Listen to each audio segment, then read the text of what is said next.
Israel एक ऐसे mission पर है जो आने वाले समय में मिडल ईस्ट के पूरे मैप को बदल कर रख देगा। उस मिशन का नाम है greater Israel project. This is the promise of God to the patriarchs of the Jewish nation. It's 3,000 kilometers. It's almost as big as the Sahara Desert. So this is the biblical Israel. इसमें basically Israel का plan है कि वो अपने borders Egypt से लेकर Euphrates नदी तक एक्सपेंड करेगा। ये एरिया ना आज के दिनों में इजिप्ट के सिनाई रीजन, इजराइल, फिलिस्तीन, जॉर्डन, लेबनान, सीरिया और इराक के कुछ पार्ट्स तक फैलता है। Israel has never said these are our final borders.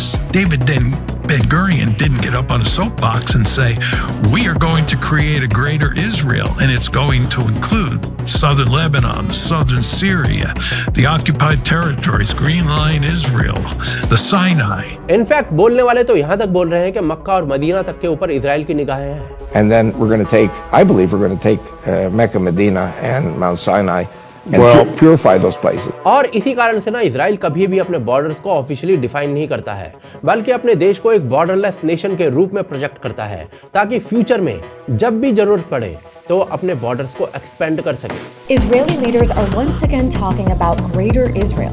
In fact, most of Israel's current borders are armistice lines from past wars. And even within Israel, there's no consensus on where the country ends.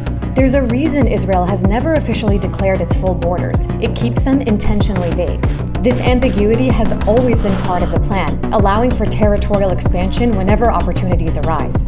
आज Benjamin Netanyahu openly इस concept की बात कर रहे हैं। उनका कहना है कि सिर्फ एक पॉलिटिकल या टेरिटोरियल प्लान नहीं है ये उनका, बल्कि एक हिस्टोरिक और स्पिरिचुअल मिशन है। אז אתה שואל אם אני מרגיש שאני בשליחות היסטורית ורוחנית? התשובה היא כן. ना सिर्फ बेंजामिन नेतन्याहू बल्कि इजराइल के डिफेंस मिनिस्टर तक ग्रेटर इजराइल की बात कर रहे हैं। Our borders will extend from Lebanon, the Great Desert, which is Saudi Arabia, and then from the Mediterranean to the Euphrates.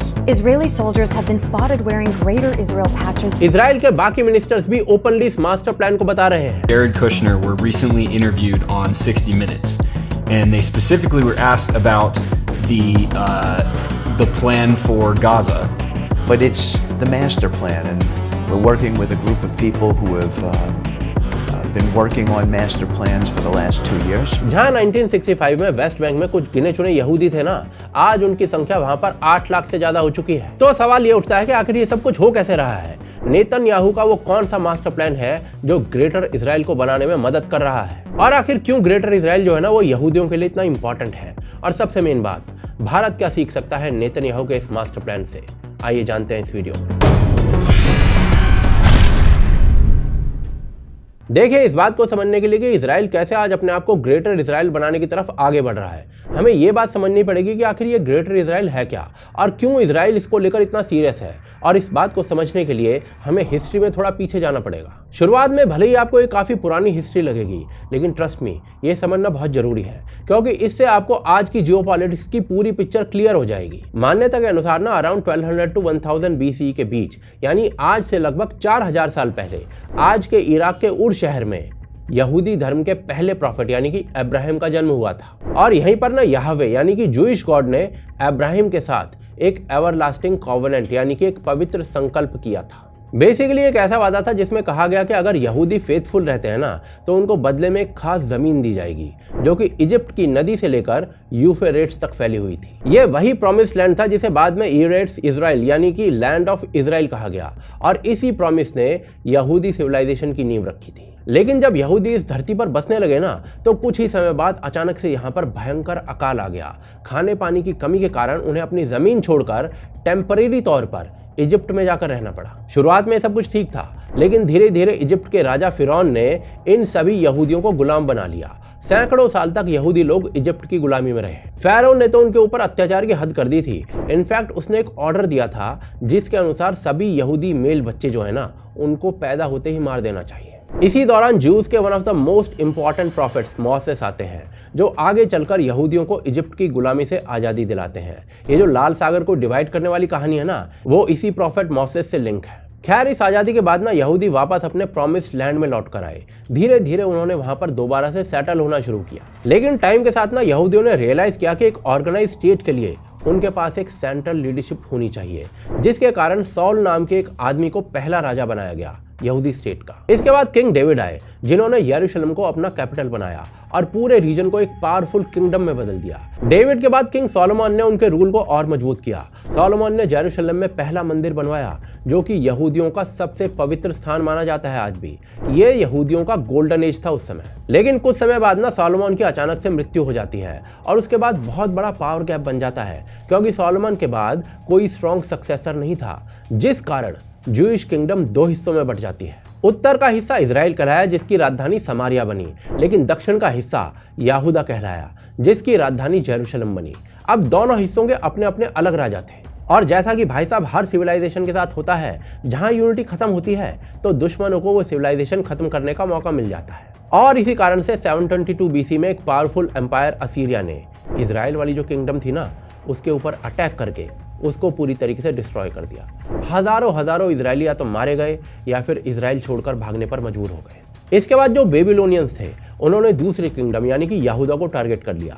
586 BC में बेबीलोन के जो रूलर थे, उन्होंने यरूशलेम को लूट लिया। सोलोमन का जो टेंपल था उसको तोड़ दिया गया और हजारों यहूदियों को कैद करके पर्शिया ले जाया गया। इसके कई साल बाद साइरस द ग्रेट नाम का एक राजा आया, जिसने पर्शिया को जीत लिया और परमिशन दी कि जो जूस है ना, वो यरूशलेम वापस लौटकर अपना जो मंदिर है उसको दोबारा बना सकते हैं। यहूदी लौटे और उन्होंने अपने पुराने मंदिर को दोबारा से बनवा लिया, जिसे सेकंड टेंपल कहा गया। लेकिन इसके बाद भी यहूदियों पर अटैक्स नहीं रुके, क्योंकि इसके बाद कभी ग्रीक रूलर अलेक्जेंडर आया, तो कभी इजिप्शियंस आए, तो कभी सेल्यूसिड्स आए। सेल्यूसिड राजा एंटियोचस IV ने तो बाकायदा जबरन यहूदियों को यहूदी धर्म छोड़ने के लिए टॉर्चर किया था। इसके अलावा जब यहूदी इस काम के लिए नहीं मान रहे थे ना, तो ग्रीक्स ने यहूदी मंदिर के अंदर जीउस की मूर्ति रखते हुए सुअर की बलि चढ़ा दी थी। और इतने सालों तक जब ये टॉर्चर और ह्यूमिलिएशन होता रहा ना, तो अल्टीमेटली यहूदियों ने रिवॉल्ट किया, जिसे मैकेबियन रिवॉल्ट कहते हैं। यहूदियों ने ग्रीक सेना को हरा दिया और यरूशलेम को वापस ले लिया। टेंपल को दोबारा से प्योरीफाई किया गया और हनुक्का नाम का जो फेस्टिवल है ना, उसको आज भी यहूदी इसी इवेंट की याद में मनाते हैं। पर ये जो आज़ादी थी ना, वो ज़्यादा दिन नहीं चली थी।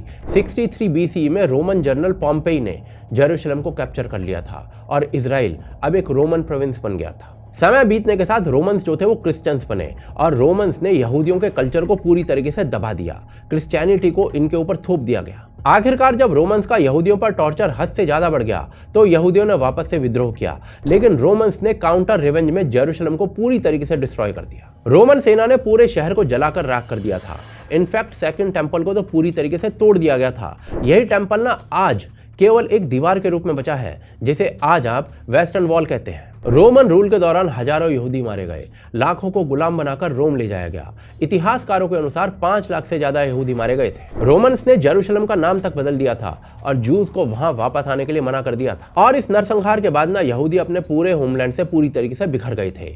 कई रोम और ग्रीस भाग गए, कई इजिप्ट और अरब रीजन्स में भाग गए, तो कुछ लोग जो थे वो यूरोप तक पहुंच गए, स्पेन, जर्मनी, पोलैंड, इन देशों तक। लेकिन यहाँ पर दिक्कत ये थी कि जैसे जैसे यहूदी उन देशों के अंदर सेटल होने लगे ना और ग्रो करने लगे, तो क्रिश्चियंस खुद को थ्रेटन फील करने लगे कि यहूदी ना उनके लैंड्स को कब्जा रहे हैं। जिसके बाद यहूदियों को ईविल और बाहरी घोषित कर दिया गया और यूरोप के अंदर जूस के साथ डिस्क्रिमिनेशन और हिंसा दोनों शुरू हो गए। क्रिश्चियन चर्च ने उन्हें गॉड किलर के रूप में पेंट कर दिया और सोसाइटी में उन्हें ग्रीडी और इविल बना दिया गया। जानबूझकर आर्ट और लिटरेचर के अंदर उन्हें नेगेटिव स्टीरियोटाइप किया गया। फॉर एग्जांपल शेक्सपियर की आप बात कर लो, इन भाई साहब ने अपनी राइटिंग्स के अंदर ना मोस्टली विलेन जो है वो जूइश दिखाया है, ताकि ज्यूज को डिमोनाइज किया जा सके, और इसका कोई बेस नहीं था। ये जो सारे स्टीरियोटाइप्स थे ना, वो वक्त के साथ यूरोप के अंदर बढ़ते चले गए। धीरे धीरे यहूदियों के साथ इनह्यूमन ट्रीटमेंट जस्टिफाइड किया जाने लगा। उल्टा उनको आइडेंटिफाई करने के लिए ना उनके शरीर के ऊपर, उनके कपड़ों के ऊपर बैजेस लगाए गए। इनफैक्ट 1215 में ना फोर्थ लैटरन काउंसिल ने ऑर्डर दिया कि जो जूज है ना, उनको डिस्टिंक्टिव अलग दिखने वाले बैजेस पहनने पड़ेंगे। इंग्लैंड के अंदर येलो पैच जो था वो कंपलसरी किया गया था, और इसी पैटर्न को बाद में नाजीज ने रिपीट किया जब उन्होंने येलो स्टार इंट्रोड्यूस किया था। ये सब इसलिए किया जा रहा था कि ताकि जो जूज है ना, उनको ईविल और इंफीरियर प्रूव किया जा सके। और इसी माइंडसेट का नतीजा आगे चलकर इतना भयानक होने वाला था जिसकी कोई कल्पना भी नहीं कर सकता था। देखिए, आगे चल के यूरोप में यहूदियों के साथ जो हुआ वो इंसानियत के लिए एक काला दाग था। लगभग हर यूरोपियन देश में उन्हें आउटसाइडर्स मान लिया गया था। कभी पैसे का लालची बताया गया, तो कभी डिजीज फैलाने वाला बताया गया, बस इसीलिए ताकि जूस के खिलाफ सारी हेट्रेड को जस्टिफाई किया जा सके। लेकिन हद तो तब हो गई जब यही centuries long hatred 20th century में अपने पीक पर पहुंच गई हॉलोकॉस्ट के रूप में। 1930s में अडोल्फ हिटलर ने जूस को सब ह्यूमन डिक्लेयर कर दिया, जिसके बाद उसने सबसे पहले जूस के सिविल राइट्स को खत्म कर दिया। उनके बिजनेसेस सीज कर दिए गए और फिर 1941 के बाद उसने एक सिस्टमैटिक एक्सटर्मिनेशन स्टार्ट कर दिया। यूरोप के हर कोने से जूस को पकड़कर कंसंट्रेशन कैंप्स में भेजा जा रहा था। ऑश्विट्ज, ट्रेबलिंका, सोबिबोर जैसे कैंप्स जहां उन्हें गैस चेंबर्स में मार दिया गया सिर्फ इसलिए कि वो जूस थे। एस्टिमेट्स के मुताबिक 6 मिलियन जूस मर्दों, महिलाओं, बच्चों सबको मिला के मार दिया गया था। और इस हेट्रेड ने यहूदियों को साइकोलॉजिकली तोड़ दिया था। हॉलोकॉस्ट ने ना एक चीज साफ कर दी थी कि अगर जूस के पास अपना देश नहीं होगा तो दुनिया में उनकी कोई भी सेफ जगह नहीं होगी। और इस रियलाइजेशन ने ज़ायनिस्ट मूवमेंट को और बड़ा कर दिया। इसी समय Austro Hungarian Jewish journalist Theodor Herzl, उसने अपनी बुक लिखी द जूइश स्टेट और उसमें साफ साफ लिखा कि यहूदियों को अपने होमलैंड की अब बहुत सख्त जरूरत है। अगर ऐसा नहीं हुआ तो उनकी पूरी एग्जिस्टेंस खत्म कर दी जाएगी। हार्जी का मानना था कि एंटीसेमिटिज्म कभी खत्म नहीं होगा, सॉल्यूशन सिर्फ एक है, अपना नेशनल होम। और इसी विजन को लेकर हार्जी ने ज़ायनिस्ट कांग्रेस बनाई और इस कांग्रेस ने जूइश माइग्रेशन के लिए ग्राउंड वर्क तैयार किया।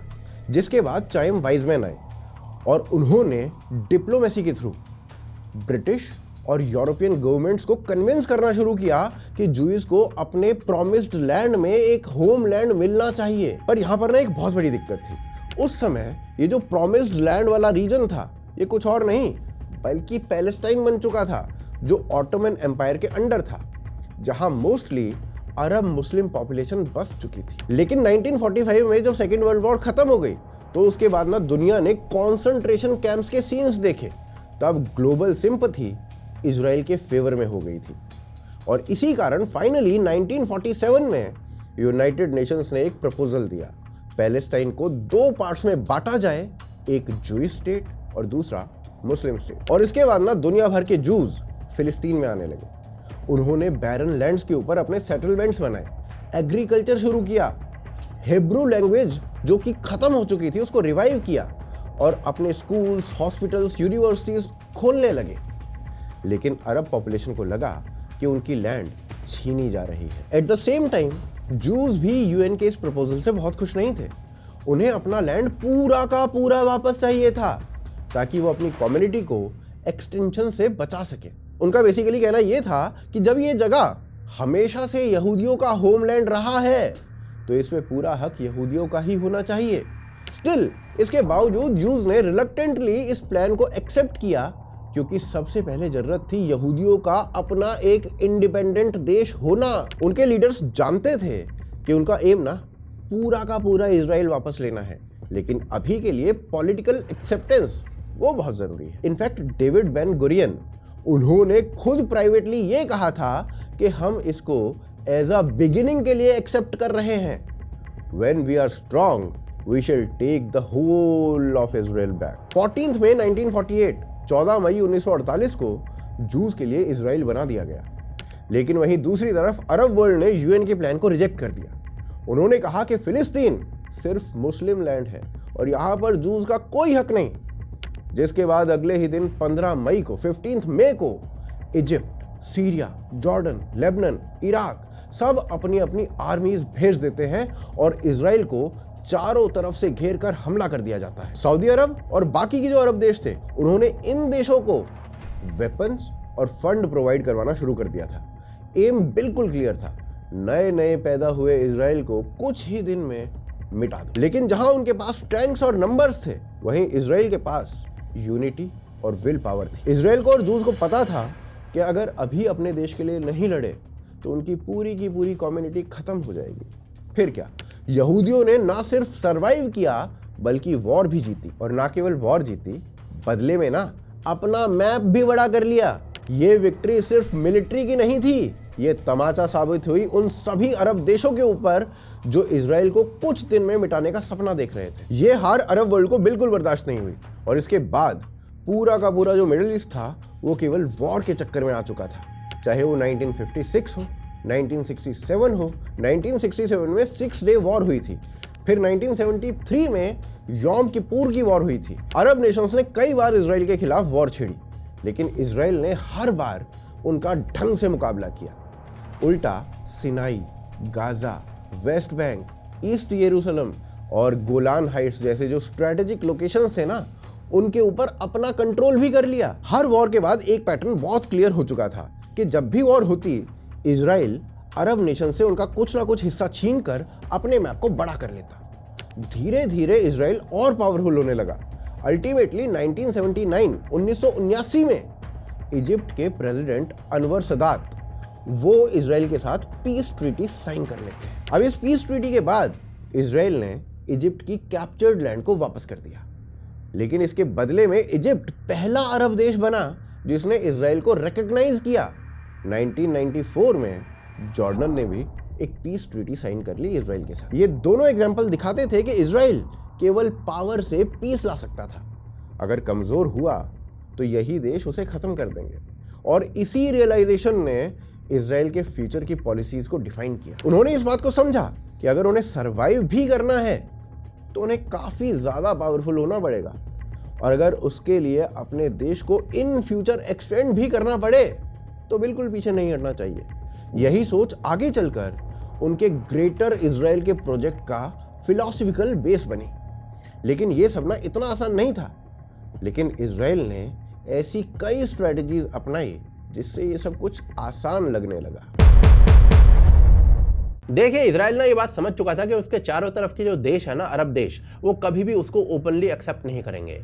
अरब लीग ओपनली बोल चुकी थी, no peace with Israel, no recognition, no negotiation. यानी कि एक छोटे से देश को ना अपनी एक्सिस्टेंस के लिए हमेशा फाइट करते रहना था।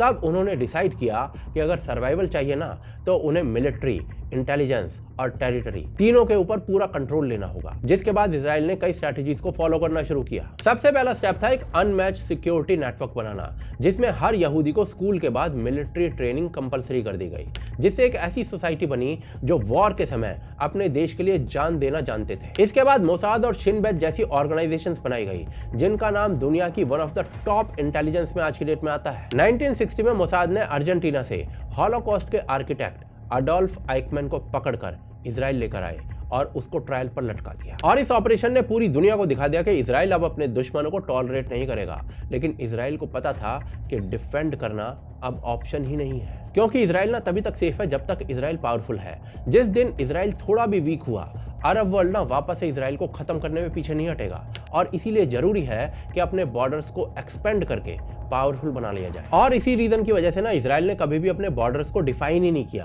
ताकि एक स्कोप छोड़ा जा सके कि फ्यूचर में अगर आप हम पर अटैक करोगे ना, तो हम आपकी कंट्रीज के कुछ एरियाज को अपने में मिला लेंगे। इसके अलावा इजराइल ने एक और स्ट्रैटेजी अपनाई, नॉन जूइश सेटलमेंट्स में जूइश सेटलमेंट्स बनाना स्टार्ट कर दिया। वेस्ट बैंक में न जाने ऐसे कितने यहूदियों के सेटलमेंट्स बना दिए गए, जिसके पीछे गोल एक ही था कि अगर यहाँ पर यहूदी पॉपुलेशन बढ़ेगी ना, तो चाहकर भी फ्यूचर में फिलिस्तीन नहीं बन सकता ये क्षेत्र। इजराइल के लिए कोई ऑक्यूपेशन नहीं था, उसके लिए ये सारा रीजन उनका हिस्टोरिकल हार्टलैंड था।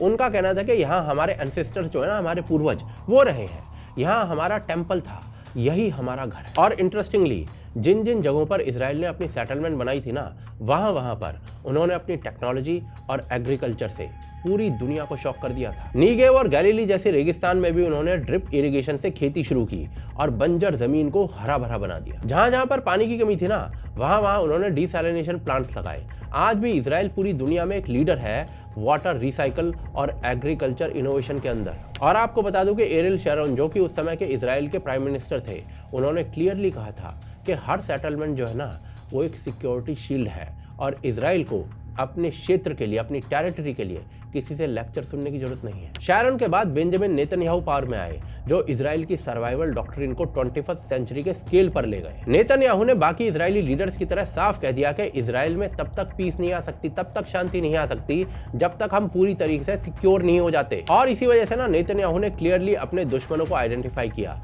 जैसे कि Iran, Hezbollah, Hamas, radical Arab world, सबको काउंटर करना शुरू कर दिया। फॉर एग्जाम्पल, ईरान का जो न्यूक्लियर प्रोग्राम था ना, वो इजराइल के लिए सबसे बड़ा डेंजर था, क्योंकि खामेनेई ना ओपनली धमकी देता था कि वो इजराइल को नक्शे से मिटा कर रहेगा। जिसके बाद इजराइल ने यूएस के साथ मिलकर ईरान के न्यूक्लियर रिएक्टर्स जो थे ना वो खत्म कर दिए। और इसी तरीके से ना सीरिया में इजराइल ने हिजबुल्लाह के जो वेपन्स थे उनके ऊपर सैकड़ों एयर स्ट्राइक्स करते हुए उनको नष्ट कर दिया। गाजा और लेबनान के भीतर भी ना जाने कितने सर्जिकल रेड्स किए गए, हमास से लेकर हिजबुल्लाह सब पर एक्शन लिया गया। ये सब नेतन्याहू के लिए ना प्रीएम्प्टिव डिफेंस था, यानी कि खतरे को बॉर्डर पर पहुंचने से पहले ही खत्म कर देना। आपको ना बता दूं कि नेतन्याहू ने साफ साफ कहा है कि we will never define our borders permanently until we are fully secure. מה אנחנו עושים כאן? אנחנו כאן בשליחות של דורות. יש דורות של יהודים שחלמו שנגיע לכאן, ויש דורות של יהודים שיבואו אחרינו.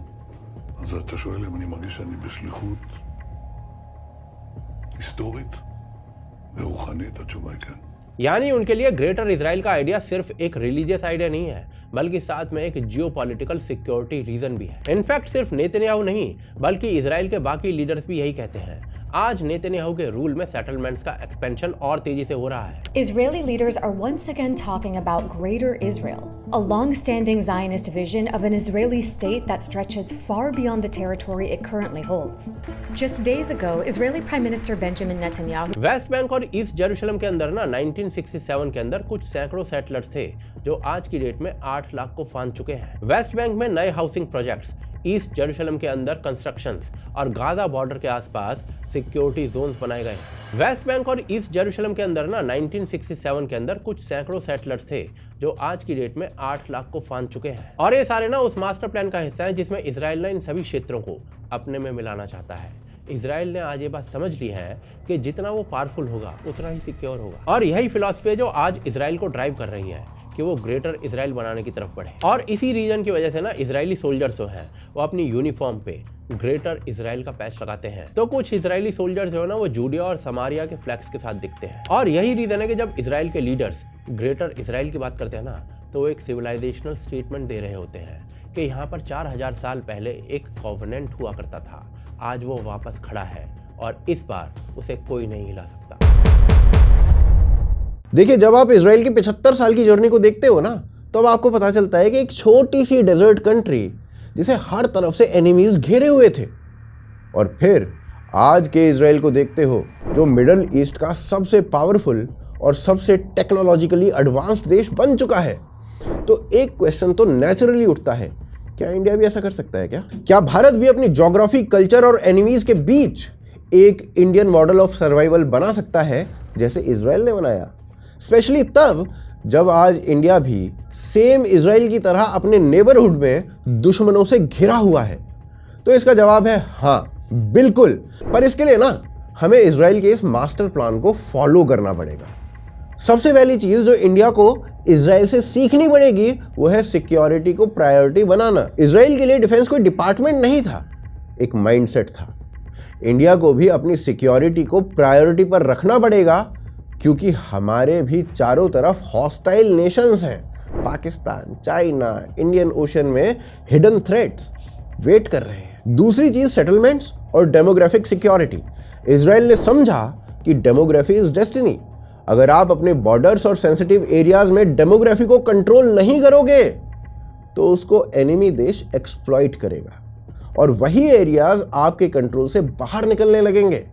इसीलिए जरूरी यह हो जाता है कि वहां पर प्रो नेशनलिस्ट सेटलमेंट्स करी जाए ताकि डेमोग्राफी को हमेशा से चेक में रखा जा सके। भारत में भी ये जो चैलेंजेस है ना आज बहुत विजिबल है, चाहे वो बॉर्डरिंग डिस्ट्रिक्ट्स हों, ट्राइबल बेल्ट्स हों या फिर नॉर्थ ईस्ट के सेंसिटिव एरियाज हों। इंडिया को अपने बॉर्डर्स और स्ट्रेटेजिक जोन्स में long term demographic balance maintain करना ही पड़ेगा। फिर अगले एंगल से इंफ्रास्ट्रक्चर और पॉपुलेशन पॉलिसी, इन दोनों को ना नेशनल सिक्योरिटी के एंगल से देखना बहुत जरूरी है। फिर इनमें सबसे क्रिटिकल पॉइंट आ जाता है पॉलिटिकल विल और नेशनल यूनिटी। इजराइल के जो लीडर्स हैं, चाहे वो लेफ्ट हो या राइट, उनके लिए एक लाइन क्लियर है, नेशन फर्स्ट। नेतन्याहू, गोल्डा मीर या शेरॉन, सब ने अपने अपने डिफरेंसेस साइड में रखे और एक ही डॉक्ट्राइन को फॉलो किया, never compromise on survival. Bharat के लिए भी यही जरूरी है। Internal politics, caste, region, religion, ये जो फाइट्स है ना, इनको साइड में रखकर एक सिविलाइजेशनल विजन बनाना पड़ेगा, क्योंकि इजराइल के पास भी डीप इंटरनल डिविजन्स थे। लेकिन जब देश के एग्जिस्टेंस की बात आई तो सब एक लाइन में खड़े हो गए। अब देखिए, इजराइल का जो ग्रेटर इजराइल का विजन है वो डिबेटेबल हो सकता है, वो सही है या नहीं है, इसका फैसला ना मैं आपके कॉन्शियस के ऊपर छोड़ता हूँ। लेकिन एक बात तो तय है कि इजराइल ने दुनिया को ये दिखाया है कि एक छोटा सा देश भी अपने फेथ और इंटेलिजेंस से इम्पॉसिबल को पॉसिबल बना सकता है। भारत के पास तो इजराइल से कहीं ज़्यादा रिसोर्सेज, मैन पावर, हिस्ट्री है। बस एक चीज़ चाहिए और वो है इजराइल की जैसी डिटर्मिनेशन। आपको क्या लगता है इस पूरे मुद्दे के बारे में? आप अपनी राय कमेंट्स में अवश्य रखिए। बाकी आप इस वीडियो को लाइक और शेयर करना बिल्कुल मत भूलिए। अगर आप हमें सपोर्ट करना चाहते हैं तो यूपीआई, पेट्रियन और ज्वाइन बटन, ये तीनों ही ऑप्शंस आपके सामने हैं। इनके लिंक्स जो है वो नीचे डिस्क्रिप्शन में आपको मिल जाएंगे। आप देख रहे थे आज की ताज़ा खबर। जय हिंद, जय भारत।